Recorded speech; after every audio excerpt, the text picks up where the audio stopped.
given your whole range of teaching, not just the institution, but your whole range, is there anything that you would like to add, or are you happy doing what you're doing? Oh, now that I'm aware how instinctive I am with styling up things, I would absolutely love to do tribute bands, tribute singers. Coach tribute bands. Oh, I love it. You'd be really good. You would. Yeah, I would really enjoy that. And I don't have anybody that does tributes, singing at the moment. But I find that really comes really easily, to sort of style something to what the original artists were like. And I just think I'd be really good at that. I'd love to have a go at that. Okay, universe, are you listening? Yeah, I'd love that for you as well. I think you do. I think you'd be very good. And also, I've picked up you're a masterclass teacher. Yeah. I am actually. I do get quick results. I always work really hard to get the singer feeling that they've achieved what they wanted to achieve by the time they leave. And I am quite good at that, I think. Right. It's nice to feel confident because I'm not the most confident person, and it's one thing that I've learned on this course is that actually I'm quite good at some stuff. Yes. And that's so good. That's so good. And I mean, I hesitate to say that, but it's sort of part of the course is helping you find out what you do. And part of it's helping you understand and realize what you do already. And believing in yourself. Because so many of us have this imposter syndrome, don't we? I mean, that it was the number one thing that came up on the course, was the thing that was most often said. I feel like an imposter. I didn't do this. I didn't go to that. And so on. And that is one of the things. I know some of the other guys have mentioned this, but that was one of the most beneficial parts of doing the course, that everybody started to feel very safe to be able to talk about this, and everybody was so lovely. And even though everyone had incredible skill sets, all different skill sets, everybody was from different backgrounds, but everybody had this ability to say, oh yeah, I feel a little bit imposter sometimes. And it was suddenly you start to feel like you're not on your own, and you've got like this family of people who all support each other. Very much, yeah. It's such a joy to see the solidity in you. And this sense of absolute assurance in what it is, what your values, because you were talking about values there, weren't you? Which is one of your big values, is to make a difference. And I completely get this, because it's one of my number ones. That's why I do what I do. If I can't make a difference, I'm really unhappy. Oh, I feel like why would I take somebody's money if I'm not able to make a difference? It really bothers me.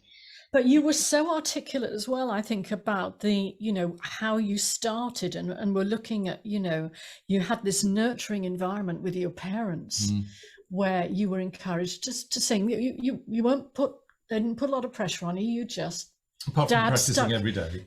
But Dad that was music pressure. in front of you. Yeah, it was pressure. Yeah. But as a singer, I would just sang for fun. It was nobody ever suggested that I sing in any other way. It was always organ, So that was almost my choice. I'm serious about this, because this is really useful, and it's very powerful as well, which is that basically you have your balance about right. And therefore you are quite right. You don't need a prestigious college name around you, because what you're doing, you are actually in a very good environment to do exactly what you want to do. Exactly, yeah. And that's still ongoing, isn't it? Still ongoing, yeah.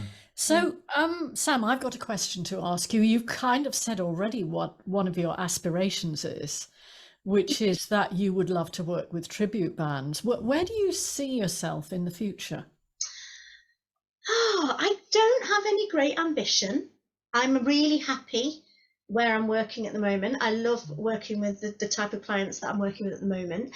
The little 20-minute lessons in a group, tough. Maybe not necessarily want to do that forever, but I love working where I'm working at the moment. I don't have any great big aspirations to move anywhere else or to work in any bigger establishments.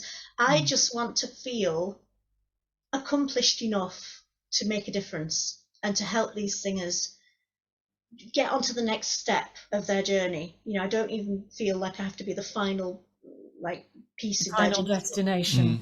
Yeah, so beautiful. I love that that your goal is to make a difference, and to feel comfortable and meaningful doing it. Yeah, it's more important to me. I mean, I'm one of these people that if somebody gets something in my lesson, I cry because it means so much. You know, and my students know me well. If they do something and I'll oh, that's it, you know. And I feel it there when they get something right, and you can hear that they've got it in their little faces, and that means more to me than any prestige or anything else. Yeah. Whether that student has felt something worthwhile, really, that I've given a good service to that person, I feel like that's when I get my happiness, when I feel like I've been helpful to that student. That's lovely. And there are so many teachers I know that feel the same. It's like, that is really good. Yeah. And I'm going to say, carry on doing what you're doing. Yeah. This is lovely. Where can people find you? Oh, do you know what? I've never made a website because I've never needed to. Everything I've done word of mouth. Never needed to do anything else.